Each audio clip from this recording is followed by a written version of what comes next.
Isang mapagpalang araw po sa ating lahat. Magandang araw at kape po dyan sa mga silent viewers at solid supporters ng EDC. May galaw shoutout po at kamusta po kayo? So yun mga kalingap, may panibago na naman po tayong pag-uusapan patungkol nga po dito sa EDC na kung saan ay talaga namang ang Part 95 ng EDC ay nakahanda nga po at ito nga po ay talagang kaabang-abang na ulit mga kalingap. Ngunit Edo at Fiancé natin mga kalingap ay mukhang hindi nga po magkasundo at meron nga pong tampuhan. Ano kaya ito at bakit kaya mga kalingap? Papa-Eds natin masayang pinagdiwang ang New Year kasama ang kanyang beneficiary at itong si Beyonce nga po natin ay malungkot at nag-iisa mga kalingap. Pero bago po yan, kung bago ka pa lang po sa aking munting YouTube channel, pa-like, share, and subscribe naman po at pakipindot na rin po ng notification bell para lagi po kayong updated sa aking i-upload na video.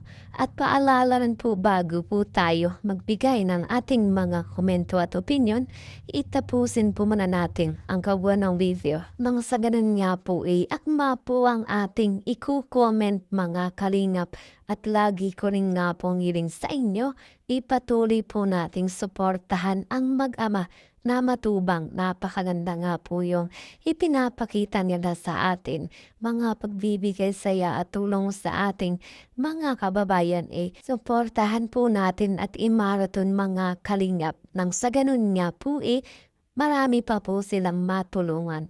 Lalong-lalo na nga po dyan yung mga kapos sa pangailangan, imali nga po nila.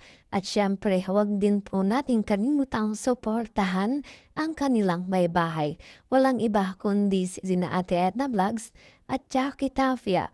Huwag po sana tayong magsasawang sumuporta mga kalingap. So yan po mga kalingap, balik po tayo sa ating pag-uusapan o tatalakayin ngayong araw patungkol nga po dito sa EDC na kung saan mga kalingap, Part 95 ng EDC ay talagang sinasabing nakalatad na o nakahanda na mga kalingap at Papa-Eds nga po natin ay talagang masayang pinagdiwang ang New Year party kasama ang kanyang beneficiary at itong si Beyonce nga po natin ay talagang nag-iisa. Malungkot mga kalingap. Dahil nga po dito itong si Beyonce natin ay talaga namang sinasabi ng ilan mga kalingap malungkot ng araw po itong Gasko ay ganun rin nga po itong New Year ni Beyonce dahil itong si Papa Eds natin mga kalingap ay talagang ginustong makasama ang kanyang beneficiary. At ito nga po napapanood natin mga kalingap na kung saan itong si Papa Eds natin ay talagang masayang kasama ang kanyang mga beneficiary at ito nga po ang kanyang nais nitong bagong taon mga kalingap. Samantala itong si Beyonce natin ay talaga namang malungkot nga po mga kalingap dahil nga po ay hindi niya nakakasama itong si Papa Eds natin mga kalingap. At hayon niya pa nga po sa sabi-sabi itong si Beyonce natin ay hindi nga po kasama si Papa Eds sa live selling na kung saan ay si Dara lamang po ang ipinalit dito kay Papa Eds mga kalingap. At yan nga po ang naging usap-usapan. At ano nga ba talaga ang totoo mga kalingap dahil nga po dito sa mga ating naririnig talaga namang hindi natin alam kung ano ba talaga ang nangyayari na dito sa EDC natin. At heto nga po mga kalingap ay talagang inaanap natin yung mga katotohanan na talagang totoo mga kalingap. At ito nga po itong si Papa Eds natin talaga namang hindi nga po nakasama dito sa live selling ni Beyonce dahil nga po abala ito si Papa Eds natin dahil nga po kasama niya itong kanyang mga beneficiary.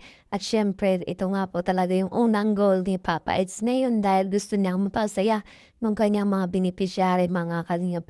At dahil nga po ay minsan lang naman talaga itong mangyari. At syempre itong si Beyonce natin support din naman dito sa ginagawa ni Papa Eds natin at ito nga po yung kanyang hinihiling na itong si Papa Eds natin syempre maging masaya rin po sa piling ng kanyang beneficiary. Hindi lamang nga po para sa kanya, syempre hindi naman po pwedeng ipagkait ni Beyonce itong si Papa Eds sa lahat. Ng una po mga kalingap, hindi po natin pwedeng hadlangan yung kasiyahan ng isang tao o kung saan sila masaya mga kalingap. Isyo nga po patungkol dito sa live selling ni Beyonce na kung saan si Dara ang kasama niya mga kalingap. At heto nga po yung dahilan na kung kaya hindi nga po nakasama itong si Papa Eds, talagang busy nga po ito.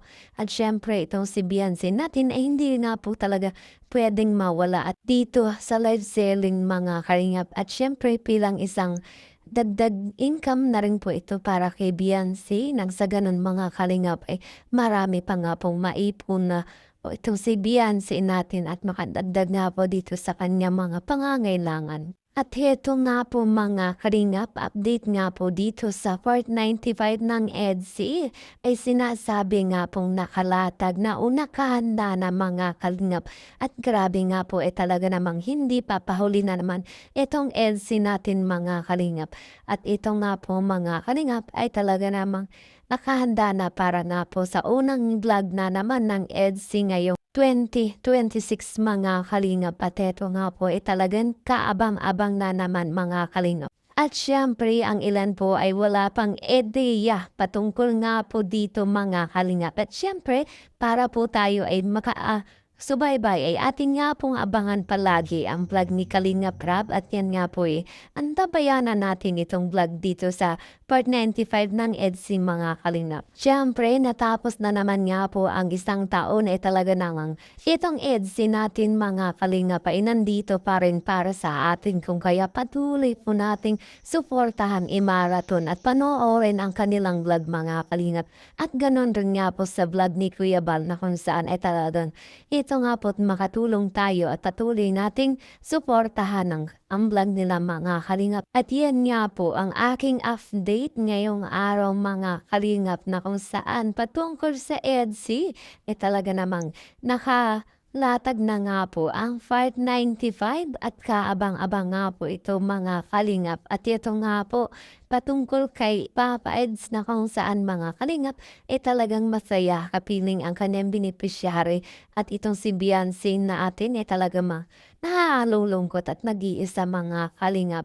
At eto nga po talaga namang patuloy po nating suportahan ng EDSI, panoorin natin mga kalingap. Samahan nga po natin nitong unang araw o unang taon na ito mga kalingap hanggang sa susunod pa.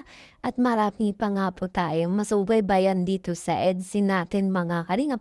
At hindi nga po nagtatapos ang EDSI at talagang tuloy-tuloy pa rin po at atin nga pong mapapanood dito palagi mga kalingap.